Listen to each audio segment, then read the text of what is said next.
Hi everyone, आज की इस वीडियो में आपको बताने वाला हूँ उत्तर प्रदेश स्टेट काउंसलिंग के लिए। जैसा कि आप सभी को पता है कि उसका अलॉटमेंट हो चुका है, लेकिन अब बच्चों को रिपोर्ट करना है। तो रिपोर्ट करने में जब बच्चे जा रहे हैं तो उनको बहुत ज्यादा कंफ्यूजन हो रहा है। एक तो है कि बच्चों को गवर्नमेंट सीट अलॉट हुआ है, दूसरा है कि बच्चों को प्राइवेट कॉलेज अलॉट हुआ है। तो कंफ्यूजन ये आ रहा है कि हमें क्या बॉन्ड लेकर जाना है, क्या हमको।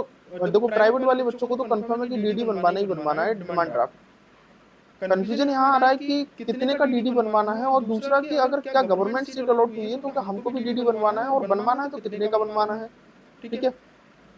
कौन कौन से डॉक्यूमेंट्स लेकर जाने हैं, हर कॉलेज की अलग अलग प्रायोरिटी है कि हर कॉलेज अलग अलग डॉक्यूमेंट मांग रहा है। कोई कॉलेज डॉक्यूमेंट्स नहीं मांग रहा है, कुछ कॉलेज ऐसे हैं जो डॉक्यूमेंट्स बहुत ज्यादा मांग रहे हैं। हालांकि डॉक्यूमेंट सारे कॉलेज मांग रहे हैं, लेकिन बहुत नॉर्मल डॉक्यूमेंट मांग रहे हैं।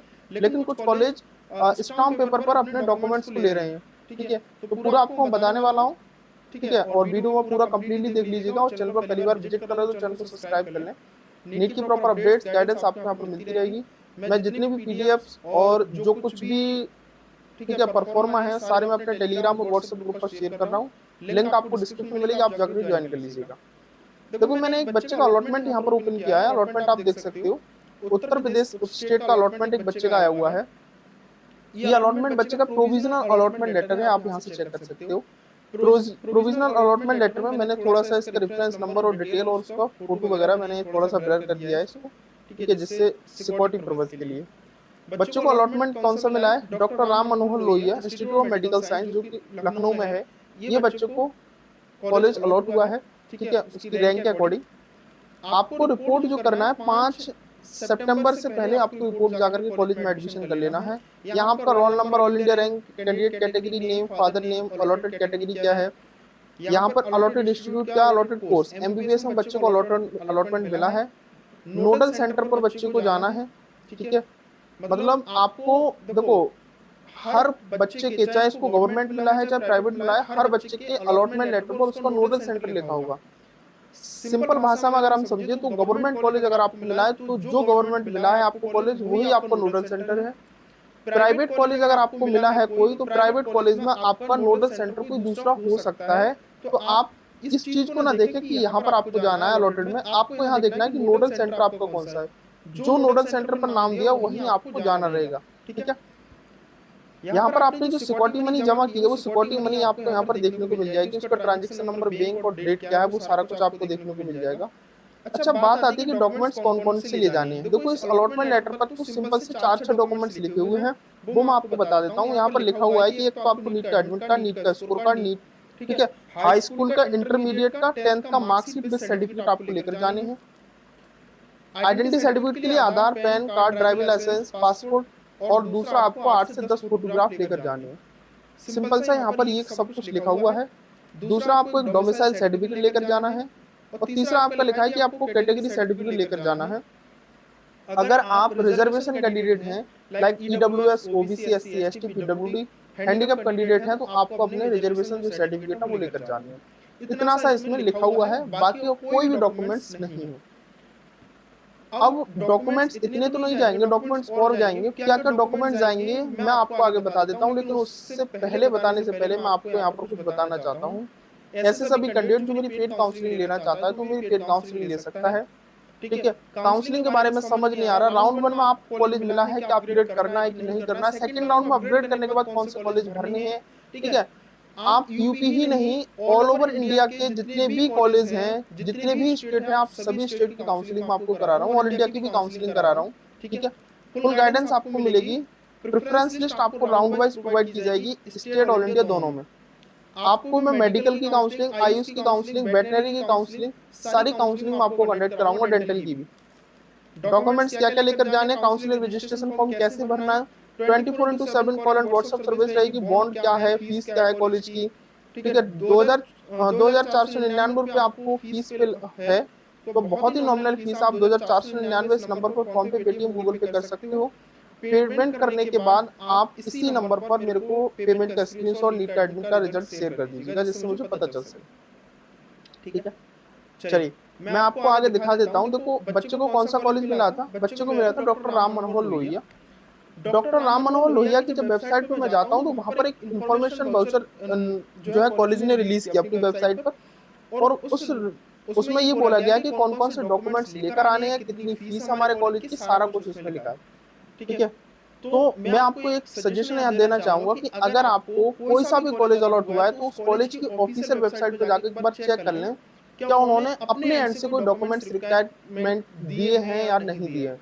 हालांकि जैसे आपको पता होगा कि उत्तर प्रदेश में जो स्टेट अथॉरिटी है उसने इंफॉर्मेशन बुलेटिन में डॉक्यूमेंट्स वगैरह तो बता दिए हैं, लेकिन कुछ स्टेट जो कॉलेज है, कुछ स्टेट के कॉलेज हैं, वो अपने डॉक्यूमेंट्स मांग रहे हैं कुछ अपनी सेफ्टी के लिए, तो वहां आपको ऑफिशियल वेबसाइट पे जाकर चेक कर लेना होगा। ठीक है, अच्छा यहाँ पर तो फीस स्ट्रक्चर के बारे में दिया है, मैं आपको फीस स्ट्रक्चर के बारे में आगे बताऊंगा, लेकिन पहले इनका जो डॉक्यूमेंट वगैरह है वो मैं आपको बता देता हूँ।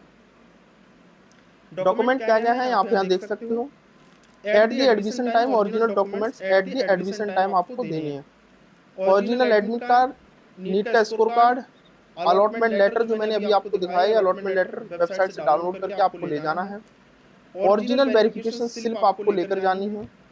ठीक है, सिक्योरिटी मनी सबमिशन प्रूफ, जो सिक्योरिटी मनी जमा किया उसका एक स्लिप आपको मिला होगा वो लेकर जाना है। 10th और 12th की मार्कशीट विद सर्टिफिकेट कम से कम 2 सेट आपको लेकर जाने हैं। जितने भी डॉक्यूमेंट लेकर जाएं कम से कम 2 सेट आप लेकर जाएं, जहां पर अपने सिग्नेचर करने हैं आपको हर एक पेज पर, जो कि सेल्फ अटेस्टेड होगा। ठीक है, उसके बाद आपको अगर कुछ बीएससी या कोई कोर्स कर रहे हो तो वो भी लेकर जाना है। ट्रांसफर सर्टिफिकेट, माइग्रेशन सर्टिफिकेट आपको लेकर जाना है। ठीक है, करेक्टर सर्टिफिकेट आपको लेकर जाना है। कास्ट सर्टिफिकेट लेकर जाना है, जहां पर 3 अटेस्टेड फोटोकॉपी होनी चाहिए, ओरिजिनल भी आपके साथ होनी चाहिए। ठीक है, सब कैटेगरी है तो आपको लेकर जानी है। ये सब कैटेगरी जैसे पीएच, एनसी या फ्रीडम फाइटर ऐसी कोई कैटेगरी है तो आप लेकर जाइएगा। 4 पासपोर्ट साइज फोटो लेकर जाने हैं जो आपने नीट के फॉर्म में लगाए थे, अगर वो नहीं है तो आप न्यू निकलवा के ले जाइएगा। और कुछ वाउचर एफिडेविट है वो लेकर जाने हैं। सेल्फ अटेस्टेड टू आपको 40 रुपए के स्टाम्प पेपर पर, ठीक है, आपको लेकर जाना है। डोमिसाइल सर्टिफिकेट, ठीक है, और आधार कार्ड की कॉपी। इसमें कुछ एफिडेविट मांगे गए यहाँ से, कुछ कॉलेज ने एफिडेविट नहीं मांगे और कुछ कॉलेज ने मांगे, जैसे राम मनोहर लोहिया कॉलेज है वहाँ पर एफिडेविट मांगे गए हैं। तो एफिडेविट में आप ये देख सकते हो कि एक तो format undertaking by the students, anti ragging certificate जो कि 10 रुपए के स्टाम्प पेपर पर आपको बनवाना है। ठीक है, एंटी रैगिंग सर्टिफिकेट आपको बनवाना है, मैं आपको दिखा देता हूँ किस तरह का होता है। ठीक है, गैप सर्टिफिकेट हो गया, यहाँ पर शायद नहीं है तो आप लोग इसका परफॉर्मा दिया गया है, मैं आपको आगे दिखा देता हूँ। ठीक है, एंटी रैगिंग सर्टिफिकेट 10 रुपए के स्टाम्प पेपर पर, ठीक है, वो आपको बनवाना है बाई दी स्टूडेंट। आप यहाँ से देख सकते हो इसके फॉर्मेट दिए गए हैं।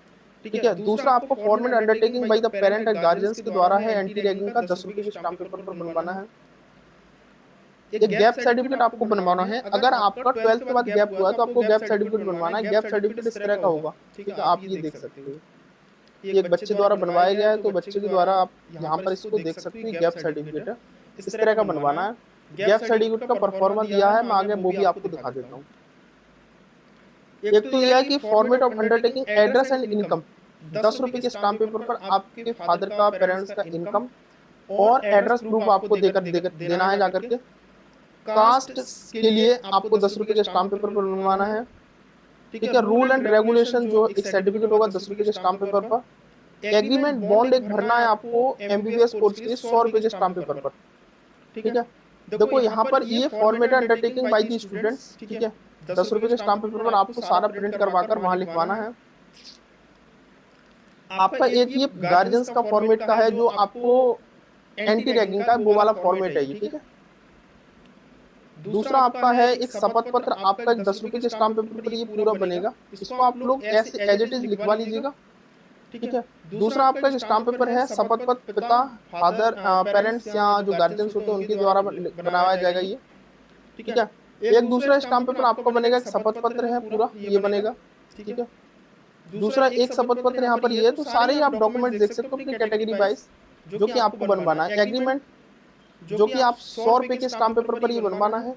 ठीक है, ये सारा कुछ स्टाम्प पेपर इस तरह का आपका होगा।